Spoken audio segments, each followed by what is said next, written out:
Wherever you're listening in the world, it's a pleasure to welcome you to IsraelCast, the podcast powered by Jewish National Fund USA, your voice in Israel.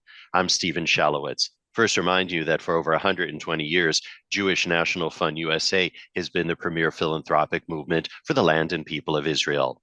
While best known for planting trees in Israel, JNF USA contributes to Israeli life in so many ways, including community development in the Negev and the Galilee, preservation of heritage sites, supporting people with disabilities, and connecting high school and college students to Israel.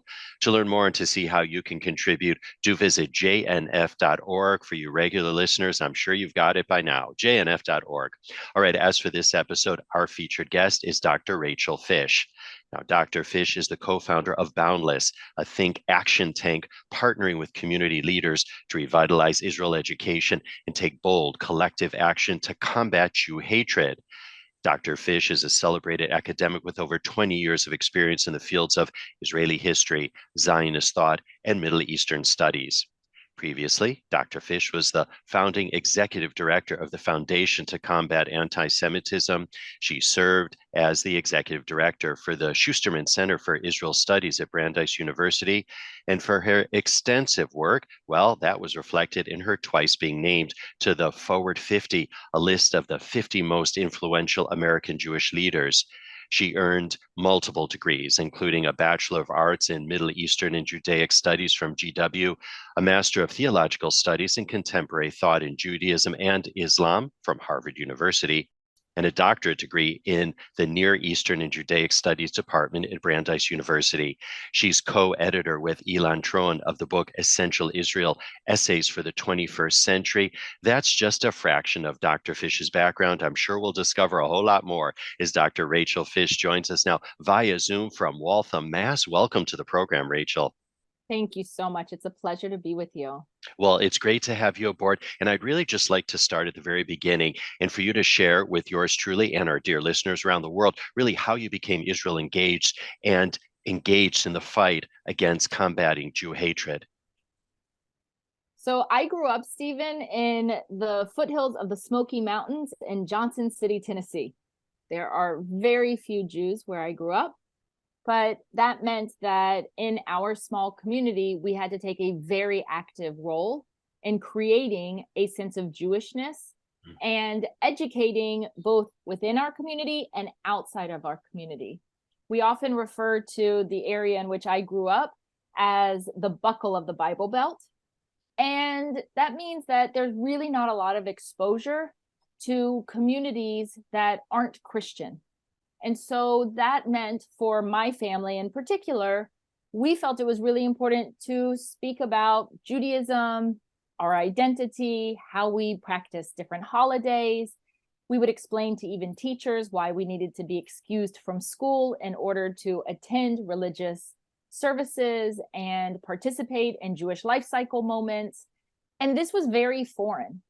I can recall growing up sitting in the hall in elementary school, and my younger brother also sitting in the hall in elementary school as a prayer in public school was being recited over the PA system. And my parents every year would explain to the teachers how this was a violation of separation of church and state. And they were not lawyers, they were not First Amendment experts, but they modeled for us what it meant to articulate what our Jewishness is, the role of protecting minority communities. And that really stuck with us as children and helped us understand that we have both a privilege of being part of this community, but a responsibility as well. Not to get sidetracked, but I'm wondering, how did your family end up there in the first place? My parents are both from Cincinnati, Ohio. And during the Vietnam War, my father was in a residency program at University of Pittsburgh doing his medical residency in pediatrics. And he knew that he would be drafted and he wanted to enlist. He was already married, already had a child, my sister. And that put him in Texas on a base in San Antonio, where he took care of patients to finish his residency. And when he was there, he had a colleague that he had met there who said, there is an up-and-coming medical community in Johnson City, Tennessee, and they're in desperate need of pediatricians. And my father and mother checked out the area. They had other options, but they decided this was a real opportunity professionally. And this was a community that needed expertise in terms of taking care of neonatal, babies and children who were sick. And so this became a real opportunity for him professionally, and he helped build the pediatric profession in the area. And were there other Jews in the town? Very few. Out of our town and 6 surrounding towns, there were only 60 Jewish families. So it's very, very small. Well, I have to say, congrats to your parents for really clinging to their Jewish identity and for sharing that Jewish identity with you and your brother, you said. And you have other siblings too, right? They're older sister, older brother, younger brother. We all have it in us. You're 4. Yeah. Right. And so really congrats to them for keeping that flame alive, and certainly to you and your siblings for embracing, because certainly you could have just let it all go by the wayside. That's exactly right. But it really was a core fabric in our lives and the way in which our parents raised us, because they knew that they couldn't outsource it. You couldn't expect us to have this education just by sending us to a particular type of Jewish educational environment. There were no professional Jewish educators. There were no Jewish communal institutions. So the alphabet soup of the Jewish world didn't exist in my world growing up, wasn't a thing. So where was your nearest synagogue, for example? Our nearest synagogue is in Bristol, which is about half an hour away from Johnson City, and it serves Northeast Tennessee, Southwest Virginia, and Western North Carolina. So that's quite a large swath. Definitely. And we didn't have a full-time rabbi growing up. We had a student rabbi that would come once a month from Hebrew Union College in Cincinnati, which meant, what do you do the other 3 Shabbatot during the month? And it's all lay leadership. It was my father, it was his peers, other community members who were knowledgeable, who were literate Jewishly, who made a commitment. They were at shul. They ensured that there was a Jewish education through religious school, but these were all community individuals. There was no professional capacity in any shape or form. But certainly their fervor was there to create that sense of community, again, in that very large geographic area. Absolutely. Absolutely. Right. And you learn very early on then that if you don't show up, then the community actually suffers, not just you as an individual. And that's an important lesson to see and experience and have modeled for you really from birth. And so what kind of anti-Semitism did you experience growing up? And the interesting thing is, as you said, Bible Belt. So did they not look at you as being Jewish as something special?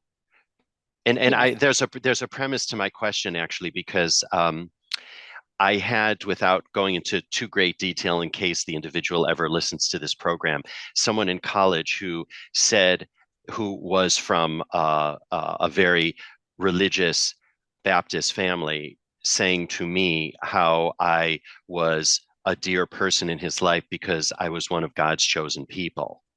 And so did you have any of that sentiment? There was some of that sentiment for sure, but usually accompanied by this idea of supersessionism and this sense that we know that the true Messiah has come, i.e. Jesus, and you, Rachel, and your family haven't accepted this true Messiah. And so therefore, it poses a challenge. It poses a challenge because we would hear things like, it's really a shame, Rachel, because we love you, but your soul is going to burn in eternal damnation because you don't accept Jesus. We also would hear regularly a lot of ignorance just because there was no exposure to diversity of religious communities. There are very few at that time minority populations in the area. Now it's growing for sure, but that meant a lack of exposure to Islam, Buddhism, Hinduism, let alone Judaism. It also meant that there was ignorance in terms of not humanizing Jews. So I can recall as a young child, I used to make rounds at the hospital with my father at a time in which a child could do that and there were no HIPAA laws against it. And I remember a patient of my father's touching my head. And my father said, "Excuse me, what are you doing to my daughter?" And the patient said, "Well, I just want to see where her horns are." And it wasn't that this individual was malicious, sought to harm. It wasn't that, but truly believed we had horns.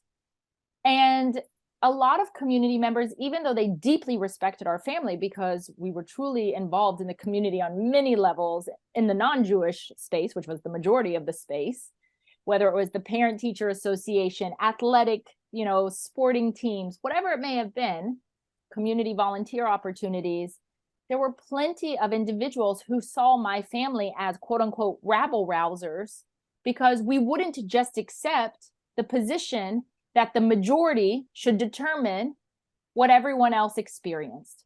So the fact that we would challenge it appropriately, respectfully, and say, maybe this is better set for the pews in the church rather than in the school system or at a public event, that bothered individuals very deeply. And I would venture to say would continue to bother many of them even to this day.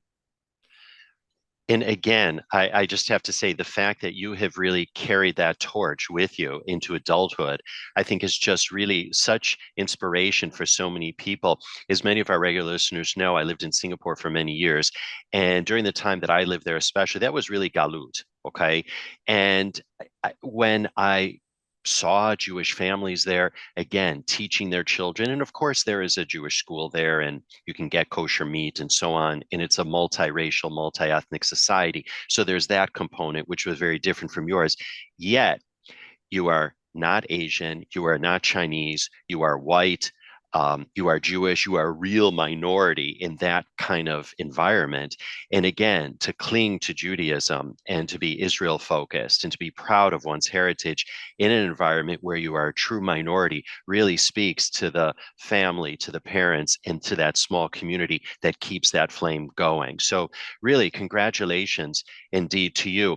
And so just pivoting, so then you decided then that you wanted to make this your cause in your area of study. Yeah, I mean, again, I go back to it really matters what happens at those transformational ages. And the fact that I did have parents who were wholly committed to ensuring that the next generation understood their identity, right? Our particularism was deepening my desire to engage in this subject in a very substantive way. So just to flash back before going forward. Sure. There was a pivotal moment for sure. I had all these different kinds of experiences with many well-meaning individuals and neighbors and community folks. In my school, in middle school, I experienced firsthand a fellow student in my grade, a student who did not come from a good family, a student who grew up not at all with any kind of parental guidance, who had really failed multiple grades and was held back. And I caught him in the act of etching a swastika into my locker with a knife. Of course, I told the teacher because that's what you do. And the teacher, of course, reported it to the educational leadership, the principal. And my parents that evening received a phone call about what I had experienced and encountered. I had already told my parents about the situation, so they were well aware. And the principal decided that the appropriate course of action would be that that student ought to be suspended from school. And I recall my parents being on the telephone. I can picture the cord of the wire as they're sitting at the kitchen table, and I'm sort of standing against the wall, listening to my father on the other end saying, "We understand, student will be suspended." And I remember saying to my father while he was on the phone, "That's a really bad idea." So my dad put his hand over the bottom part of the phone and said, "Just a moment," and said, "What do you mean it's a bad idea?" And I said, "This student doesn't want to be in school. It's the last place he wants to be. He hasn't wanted to be in school since I don't even know what year. So why are we giving him an out? We should be educating him." My dad said, "What do you want to do?" And I said, "I want to meet with the student and read to him the Diary of Anne Frank."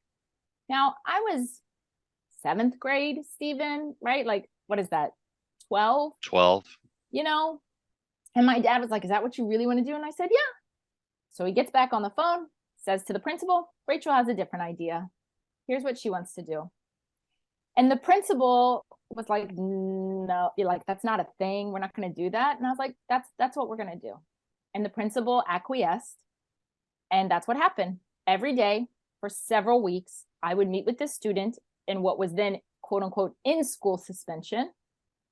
And instead of him not being present at school, I would go during my lunchtime and literally read to him the Diary of Anne Frank. Now, does this end up being a after school special where the student and I become best friends and kumbaya? Not at all. We never hung out. We were not tight. But what I will tell you is I continue to see this student every day, 7th grade through high school. Never once was there another issue. Never once did he actually try to engage in any kind of Jew hatred towards me or the handful of other Jews that existed at the school, which literally my brother and like 3 others. And I do think, if nothing else, this student hit the pause button and realized Jews are human, and that whatever this symbol was that I was doing was not okay. Now, that seems like probably not like a big moment, but in my life, it was a very big moment. Probably not one I realized how big it was at that moment in time. But what it demonstrated to me is I'm doing exactly what my parents have done. When there's been an issue, we address it. We don't sweep it under the rug. The other piece is that we approach it from an educational angle. We didn't try to penalize and criminalize. We actually wanted to educate, in the hope that through greater awareness, greater sensitivity, it could create some meaningful change. And I think from that experience and many of those other childhood experiences, it gave me a sense of empowerment. I, as this, scrubby 12-year-old, could put forth an idea, could challenge the adults who had their idea. My idea was accepted. I could try it, and I could see if it has an impact. And that's not a small thing when you're a kid at all. First of all, Rachel, I just want to say I have to meet your parents, because for them to listen to you and then to take action based on your recommendation as a 12-year-old, I think really speaks volumes for who they are as people. So certainly that. Do you know whatever happened to this lad? No, and like I said, we truly weren't friends. Yeah. And I didn't expect to become this person's friend. But I really didn't like the idea of just kicking him out of school, where I knew he didn't want to be anyway. Yeah, exactly. So it's almost giving him a prize. But what you did is you planted a seed. That's what you did, I think. And you, as you said, you put him on a pause, right? He pressed the pause button there. And Yep. you're using this platform of education to affect change. So clearly that did have an impact on you as a person and on the trajectory that you would have in your professional career. That's exactly right. So that experience, coupled with the fact that my parents sent us to a Jewish summer camp every summer, Camp Ramah in New England, which gave us a sense of a collective Jewish identity, which was really important when there's so few Jewish peers. Mm-hmm. It gave us a sense of Jewish time, because you live on Jewish time at camp with Shabbat.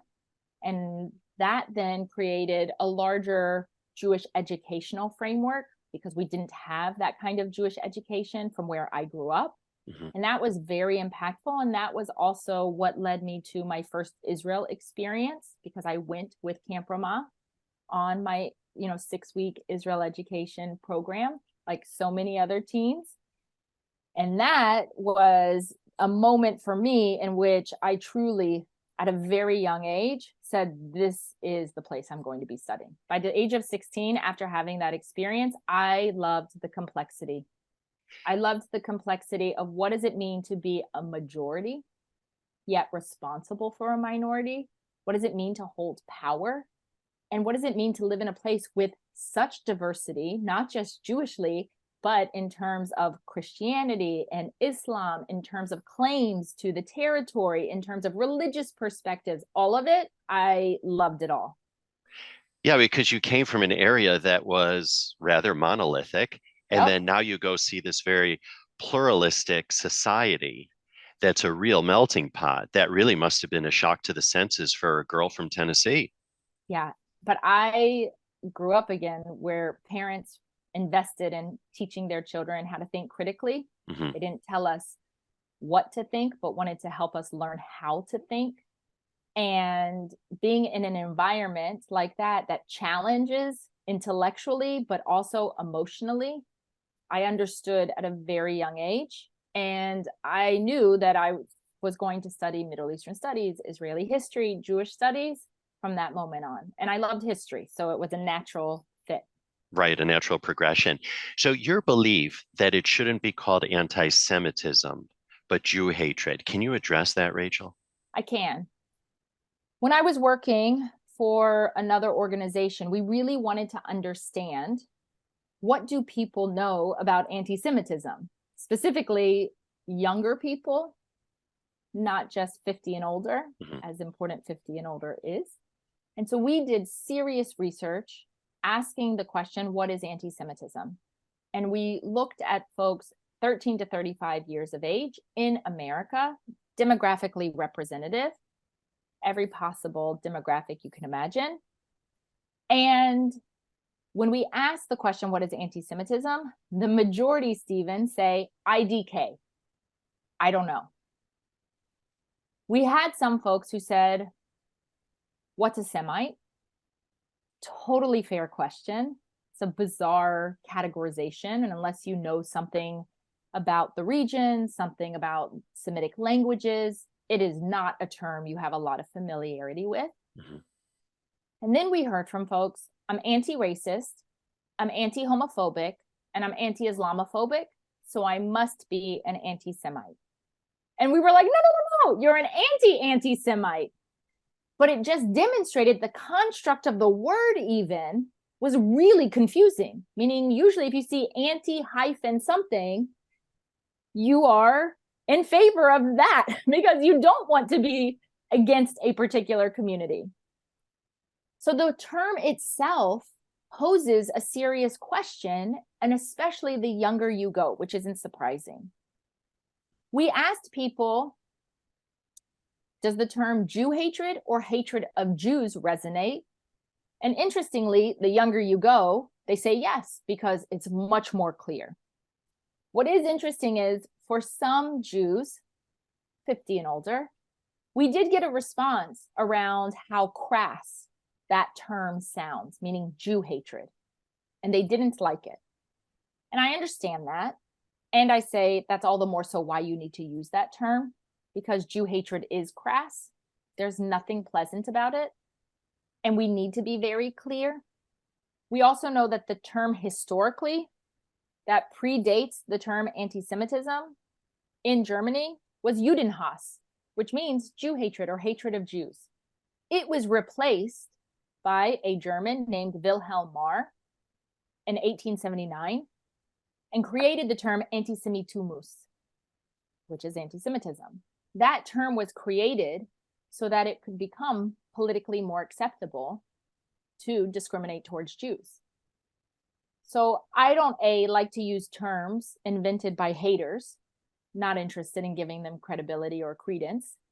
And B, I want to use a term that's actually descriptive of what the issue is. You just officially blew my mind because, I mean, because I grew up with the term anti-Semitism, of course, and it's only the last couple of years that this term Jew hatred has come into common parlance. And I am one of those people that I thought it was a little bit on the provocative side, yet having thought about it, it has to be provocative because it says what it is. Exactly. That's And I think, exactly right. and that's where you're going with that. And I think we should adopt it personally speaking. I want to talk about Boundless. And Yeah. we want everyone to go on to boundlessisrael.org, the organization that you co-founded. Share the need identified, if you would, Rachel, in forming it, and really what's the mandate? Absolutely. My colleague, Aviva Klampus, who is an incredible co-pilot in this work, she and I have been working in the Jewish communal space for a very long time. And we come from different backgrounds. As you know, I come from an academic educational background. Aviva comes from a governmental policy and speech writing communication background. But we have both been in the Jewish communal ecosystem. And we saw that part of the challenge is that for many in the Jewish community, especially for those in the professional capacity, it is very difficult to approach the work of both reimagining Israel education and combating Jew hatred. Sometimes those are distinct and do not intersect. Sometimes they do intersect. But it's very difficult to look at some of the larger system-wide challenges that are impacting our community and get to the root of those problems as it pertains to educating about Israel and combating Jew hatred. Where we are as an organization is we sit at the unique intersection between philanthropists, the funding world, and the Jewish communal ecosystem. And we are identifying some of those system level challenges and providing important research to inform our understanding of those challenges, and then sharing that research in a very transparent way with everyone so it can inform their work and improve what they do from their particular perch, while also thinking creatively and out of the box about piloted interventions that can disrupt the current inertia to have a long-term impact on addressing those system-wide challenges. That's what we do. So you're coming out with solutions as well, not just the findings. So in other words, people have something tangible that they can work with. That's right. So we come out with recommendations and we pilot those different recommendations with a variety of entities, some Jewish, some not Jewish, for the purpose of learning to see if it can have a long-term impact on those particular challenges. And there was one study that you did that I have here, and surely I would love you to share another one in the time that we have. The relationship between online anti-Semitism and real-world Jew hatred. You partnered with the Network Contagion Research Institute, NCRI, a nonprofit that researches, identifies, and forecasts cyber social threats to vulnerable communities and organizations. That's verbatim from the website. I didn't commit that to memory at all. My memory isn't that good. Can you talk about the findings and what you actually did then with the findings? Absolutely. So let me level set and explain why we would even do this research. In May of 2021, Israel had to respond to rockets coming from Gaza from Hamas. If you recall, during that conflict in May, many in the American Jewish community, but other diaspora communities as well, were inundated with a particular perception around Israel and Jews on social media. We also recall that this period of time on social media was referred to as the Instifada, referring to what was happening on Instagram. In addition to that, even in real life, we saw in the streets of New York, in the streets of Los Angeles on Wilshire Boulevard, in the streets of the United Kingdom, hooligans, bullies, driving through the streets, walking in crowds, yelling, "Where are the Jews? Hunt them and kill them." This was not a nuanced discussion about Israeli policy. This was not about where the green line should be. This wasn't even about Israel. It was targeting Jews. And Aviva and I wanted to understand what's really happening here. We had several folks surrounding us as we were building Boundless, from both the practitioner side and funder side, who said to us, can Boundless simply create talking points that all our organizations in the Jewish community share and push out on social media in order to address the besiegement that so many Jews are feeling on social during this period of time? And we said, no. We said no because that doesn't work. It doesn't work because no single message works. It doesn't work because there's not a singular messenger that works.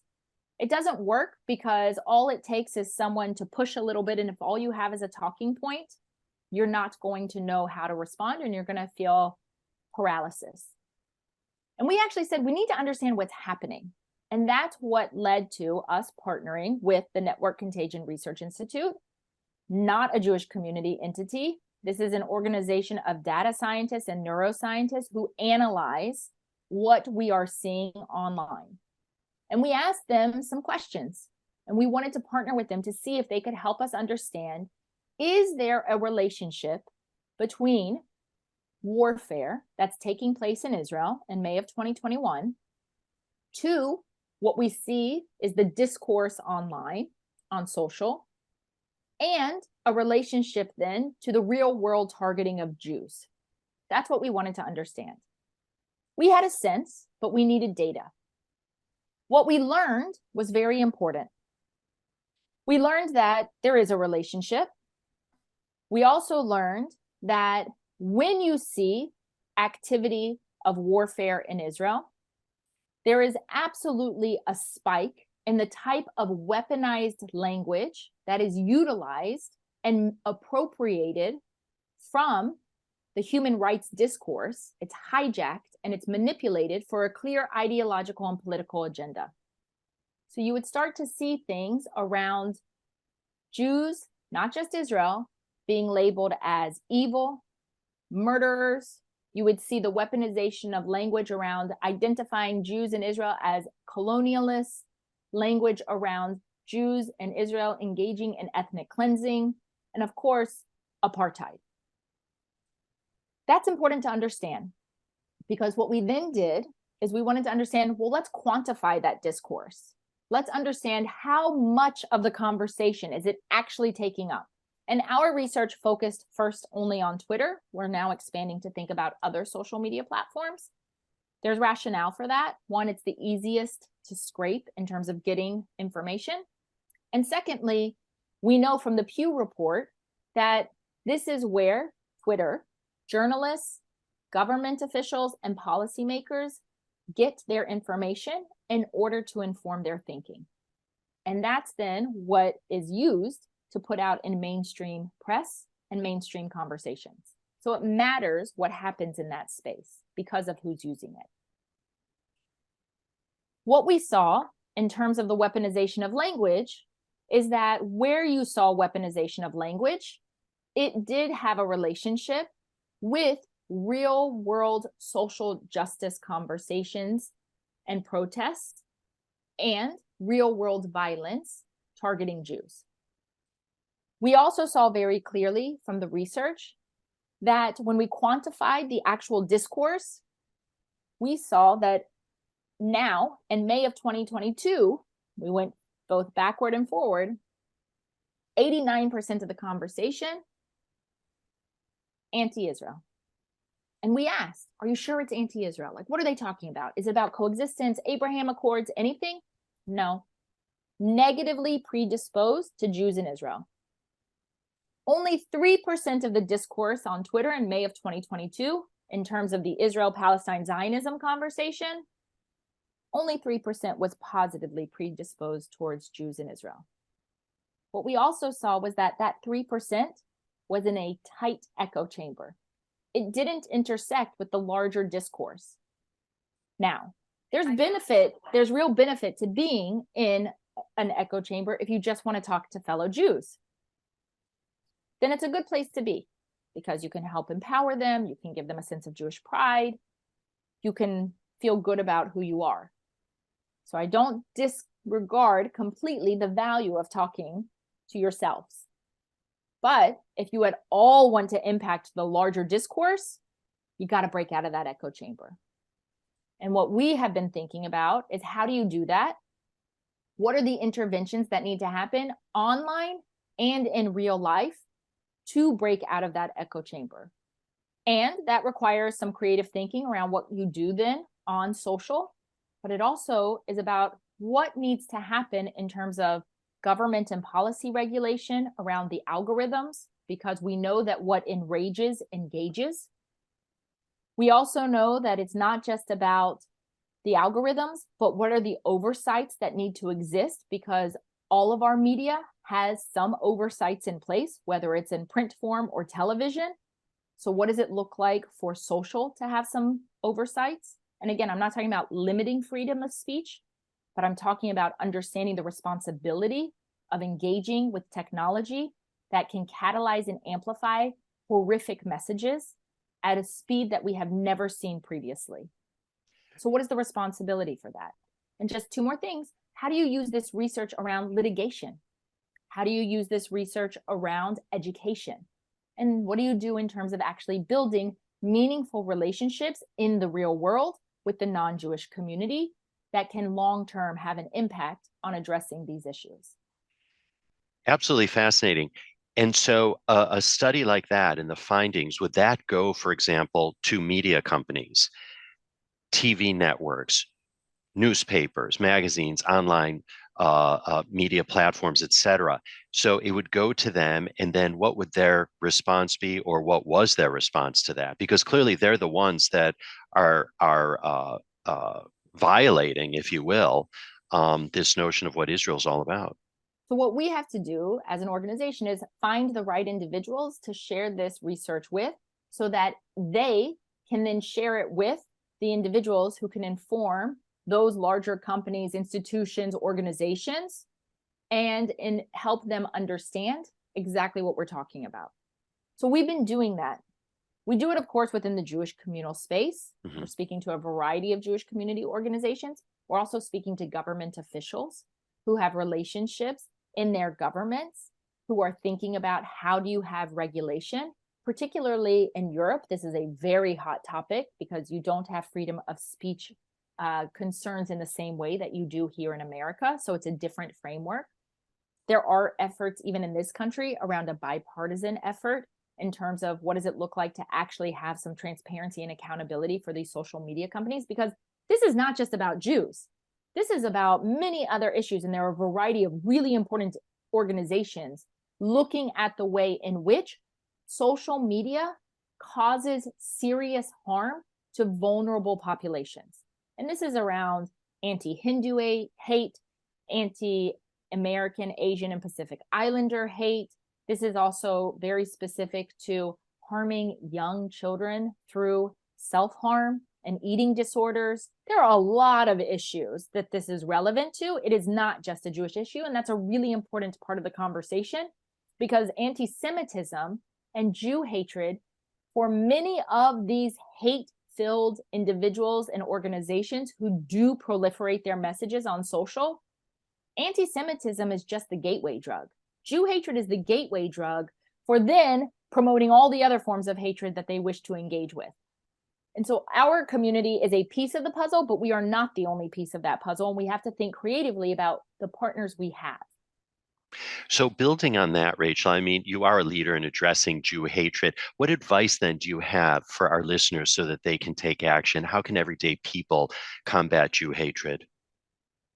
I'll start by saying that, and again, it comes from because of where I grew up and how I grew up and my parents, that every single individual, irrespective of one's identity, has a responsibility to be an upstander at any moment that they hear a form of hatred towards any community, period.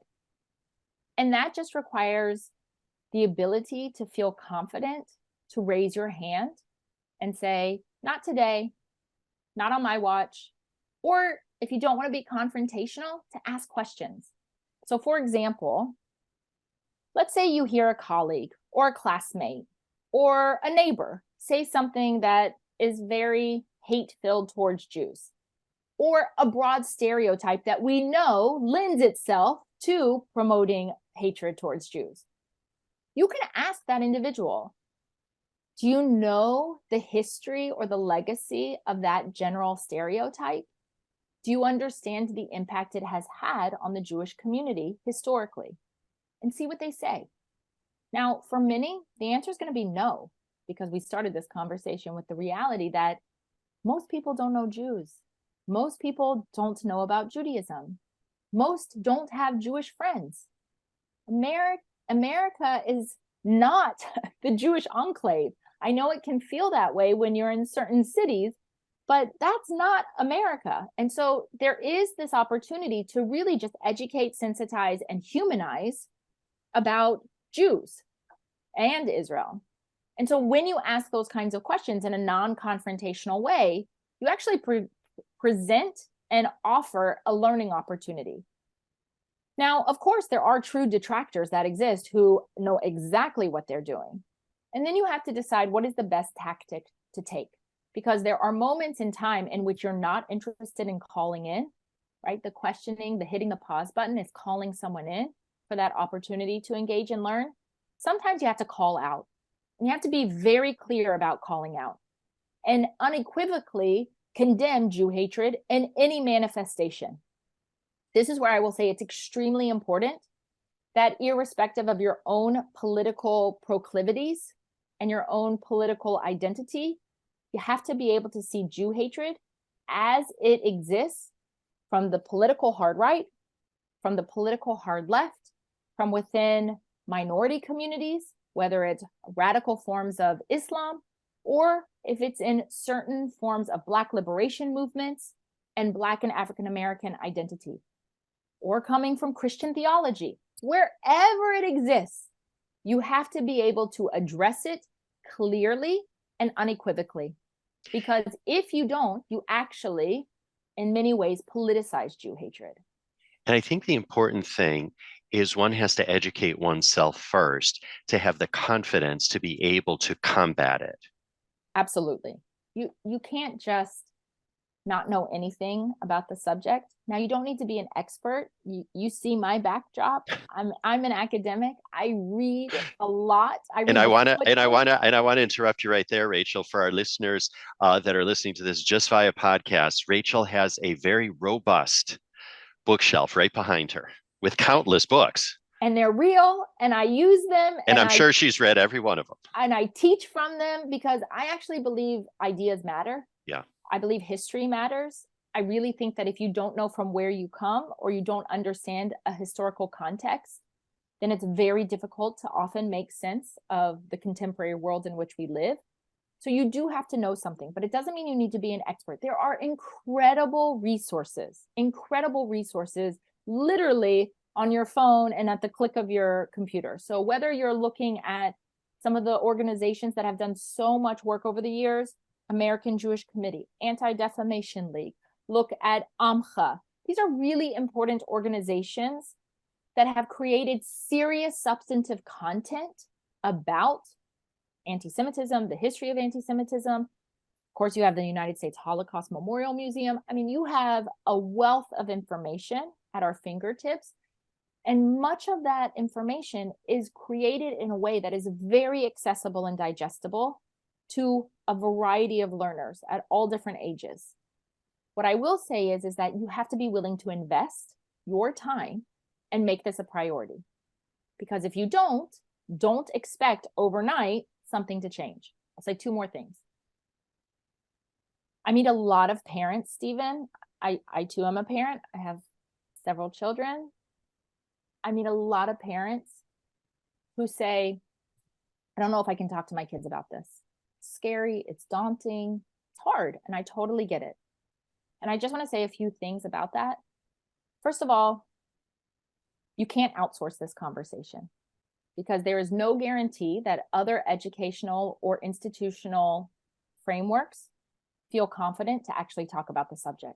We are seeing, whether it's rabbis, whether it's Jewish educators, whether it's communal professionals, who they themselves don't have the subject matter knowledge, they don't have the context, and they lack the confidence to actually have the conversation. So you have to own this. The second thing is that your kids are going to experience Jew hatred. I want to say that again. Your kids will experience Jew hatred. They will either experience it on social media or in real life. We are no longer in an age in which you think your kid will somehow not be exposed to it. And it doesn't matter whether it's in real life or on social. It's not if they will encounter it. It's just a question of when. So you have to prepare them for that because we live in a non-Jewish world. And they have to know, how do you ask those questions? how do you actually navigate? Do I respond to something on social? Do I not respond to something on social? Because it does matter. You shouldn't always respond. It depends on the particular circumstances and the way the algorithms are built. It really depends.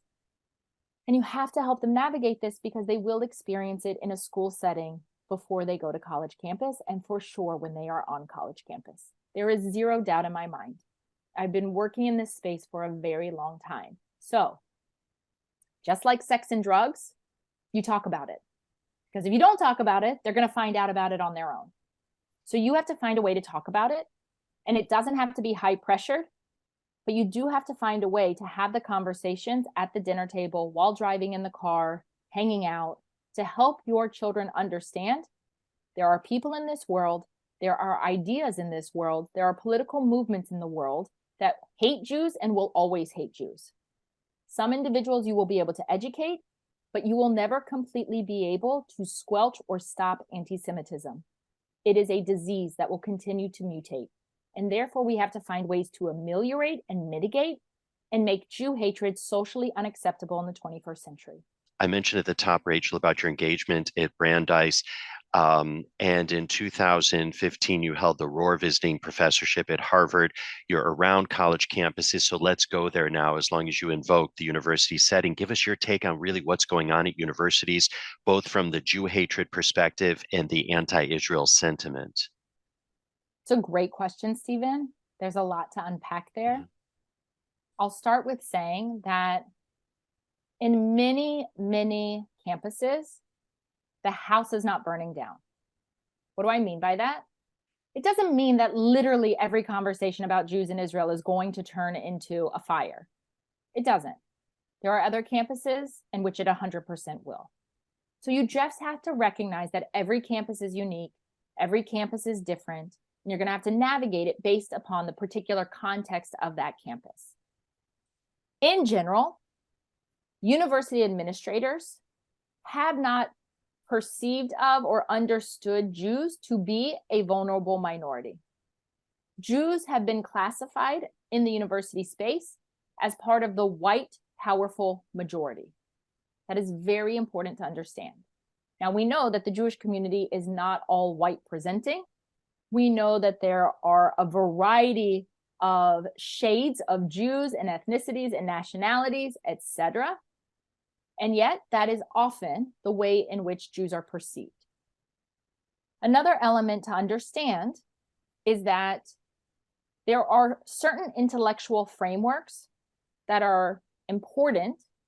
They are valuable in terms of higher education, especially in terms of having tools in your critical thinking toolkit to engage with when you are in an academic setting, particularly in the humanities, so that you become a critical thinker. What has happened is that some of these intellectual tools have become a primary prism through which to refract all issues of Jews in Israel. And it's only through those ideas that Israel is then understood, and it's understood as being a white, colonialist, imperialist outpost in the region of the Middle East, oppressing a dark-skinned native indigenous population. Okay. Now, there's a lot going on in what I just said. And when a teacher and a professor presents a particular framing like that, many students do not know how to question it. Many students do not know how to unpack it. They often feel there is a power dynamic that exists. You compound that with a racial lens that has been superimposed on understanding the conflict between Palestinians and Israelis, which is a wholly false superimposition, meaning the conflict is about a lot of things. It's about religion, it's about narratives, it's about claims to territory, it's about nationalism. It has never been about race, but an American framework of race is laid on top of it. Being labeled a racist is one of the biggest fears of most Americans, let alone American Jews. And so therefore, that becomes even more challenging to navigate. You also have within the university some faculty who, Jewish and non-Jewish, have no problem using their classroom as a bully pulpit to promote a clear political ideological agenda. And if you challenge that bully pulpit, there will be consequences. Deduction of grades, isolation, personally. If you are a professor who challenges it even, you may not get published by certain academic presses. Your scholarship won't be reviewed fairly. You may not even get tenure. These are very real issues. Add another layer on top of all of this. It is very challenging for most young people to go against the herd mentality. Many young people care about a lot of issues that you and I care about in terms of democratic liberal values and principles, a lot of social justice causes that many of us care about. And on college campus, very often, you won't even see the overt anti-Semitism that we know and are very familiar with in terms of the American Jewish experience. Think tiki torches, think burning crosses, think quotas. What you see is what is referred to as erasive anti-Semitism, a term that Ben Friedman created around this idea that your identity is being asked to be erased in order to be accepted fully by a variety of organizations and movements. So if you want to be part of the LGBTQ plus conversation, if you want to be part of the climate change conversation, if you want to be part of racial justice and equity conversation, in many cases, not all, young people will be asked to check their Jewish and Zionist identities at the door in order to be accepted into those conversations to participate. Well, that has a real chilling effect in terms of hiding one's identity, not wanting to totally acknowledge that Zionism is an inherent part of Jewishness. Even if you have very little experience with Israel or Zionism, it's part of a core component of the tradition. And it's not the same as Judaism, but it is a conversation that for many in the American Jewish community, we don't have practice with. I'll say one more thing. The American Jewish experience for most has been focused on a religious identity. Judaism practiced, holidays, synagogue life, community. We have often neglected the ethno component of our ethno-religious identity. The ethno component is the component of our peoplehood, our tribe. Now that has a really negative, pejorative, chauvinistic kind of framing for many Americans, let alone American Jews today, because we're taught you should be inclusive, not exclusive, that you should be universalist, not particular. But there is a particularism that we need to understand and be proud of, not at the expense of the universal, but in relationship to the universal. And many other communities are encouraged to hold on to their particularism. Blacks, African Americans, Latinos, etc. Jews often feel they have to diminish their particularism in order to always be for the other. And we in the community have to find a much better way to educate and articulate and discuss what it means to have these relationships of particularism and universalism actually in relationship with one another. Rachel, I don't know if I have a question in particular about this, but it's something that you just hit on, because it seems that there are so many different voices within the Jewish community, let's just say here in the United States.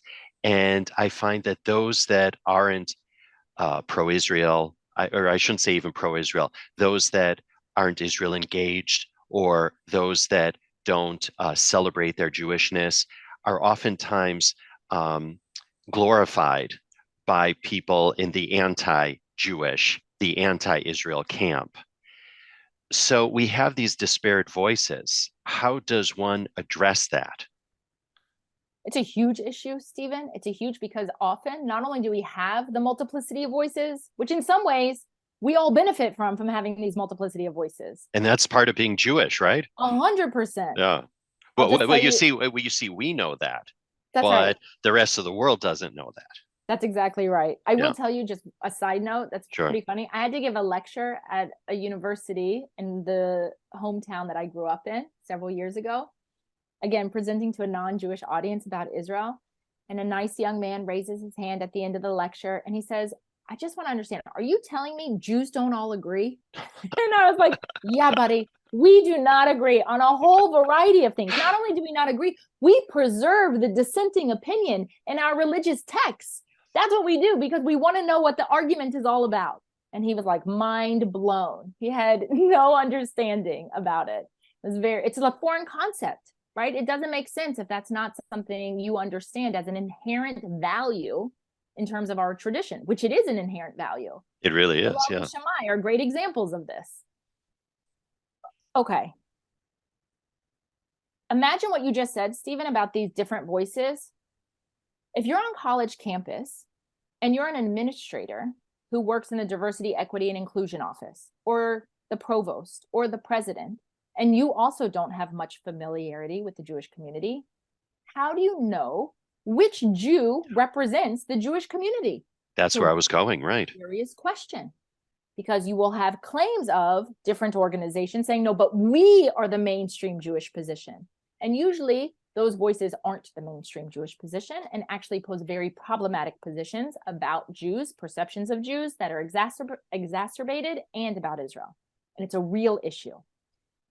It becomes even more complicated when you have Jews themselves.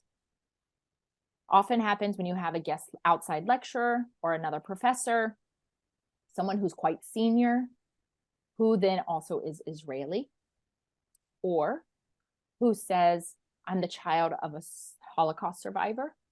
And I, all the more so, find problematic the following pieces around Israel or Jews.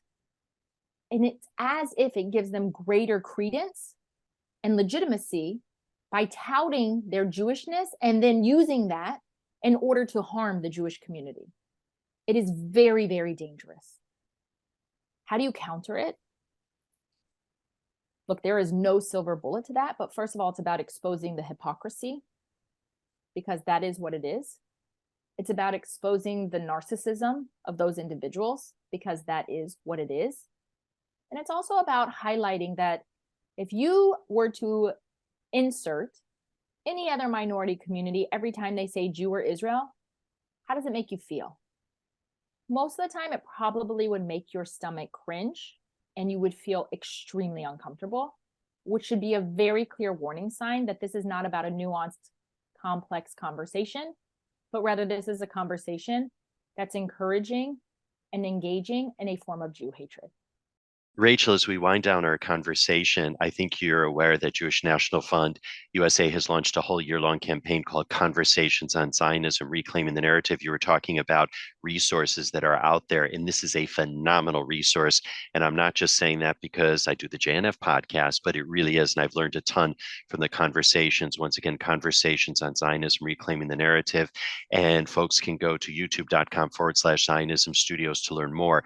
So with that in mind, I'd love for you to share your definition of Zionism and really what portion of Zionism are you most proud of?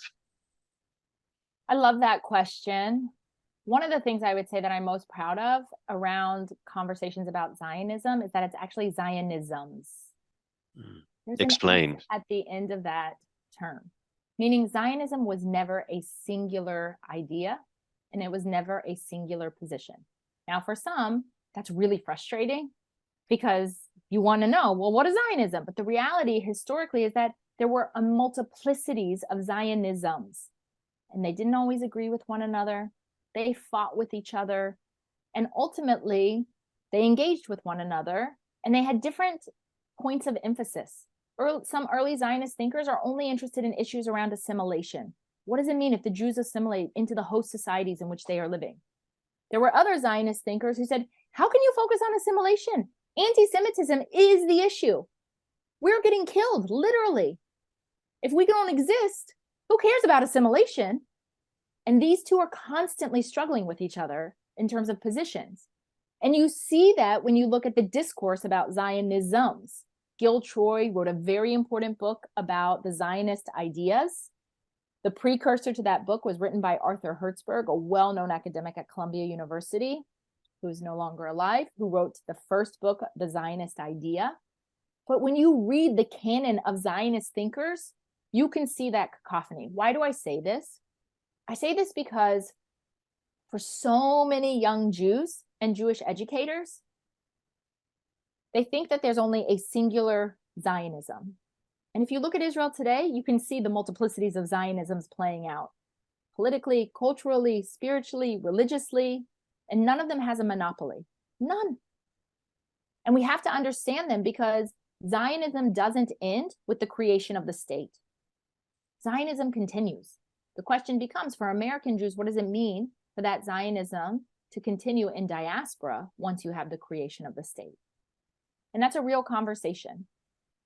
But I also think this is important because, particularly for those educators and young individuals who are thinking about Zionism, very often they only think of Zionism as racism, Zionism as apartheid, and they don't.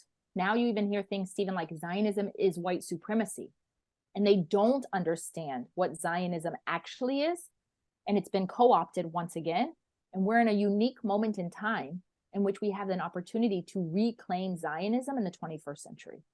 And I think that's an incredible charge for many of us, which should motivate us and animate us, because we do have agency as Jews, as the Jewish people.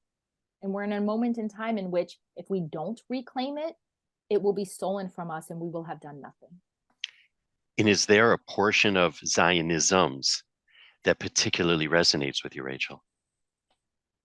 Listen, I think for me, I feel very strongly that one of the incredible revolutionary moments in Jewish history is that Jews who identified as Zionists recognized the need for Jews to have the ability to reconstitute themselves within the Jewish national home and do so in a way in which there was a recognition of our agency and our responsibility to those other populations that live in our midst. And so I'm somewhere between a Jabotinskyite to a Martin Buber Achad Ha'amian. And once again, it's too complex to just say I'm one thing because nobody is ever singular in that way, but it's the melding of Jabotinsky's position and the Achad Ha'am position and Martin Buber position that I think is where actually we will find something truly incredible. And Israel's not there yet. And yet we have some of the foundational elements in terms of trying to think through about what that Zionism can look like. And really, before we push off now, just one final note, because what I'm really taking away from this conversation, and especially in your comments towards the end, the notion that everyone in earshot, all Jews of all stripes, need to educate, need to self-educate and understand really what the Conversations on Zionism program is all about, the beauty and the inclusivity, not only of Zionism, but about what it is to be Jewish. Because very sadly, today, so many people just don't understand our heritage, our religion, the beautiful ethnic makeup of what it is to be Jewish. And then from there, we can combat it and we can share the beauty of Judaism with the outside world. Because I think we as Jews, sometimes we try and change everything that's happening outside of the Jewish world without really looking internal and really looking within inside to say, what do we need to do as Jews, rather than how can we change and affect what's going on outside of our Jewish borders? That's exactly right. And I would say, writ large, the Jewish community is increasingly more and more illiterate. And that's a shanda because we are a people of the book. And so we must be literate Jews. And that literacy requires, like I said previously, a deep investment in learning and educating oneself, not so that you're expert in and feel like you need to become a professor, but so that you have the ability to understand historically from where we were, understand our particularism, and make it relevant and resonant in our identities today. Dr. Rachel Fish, this has been such a great conversation. Can't wait to have you back to chat more. But in the meantime, we want to thank you so much for joining us right here on IsraelCast.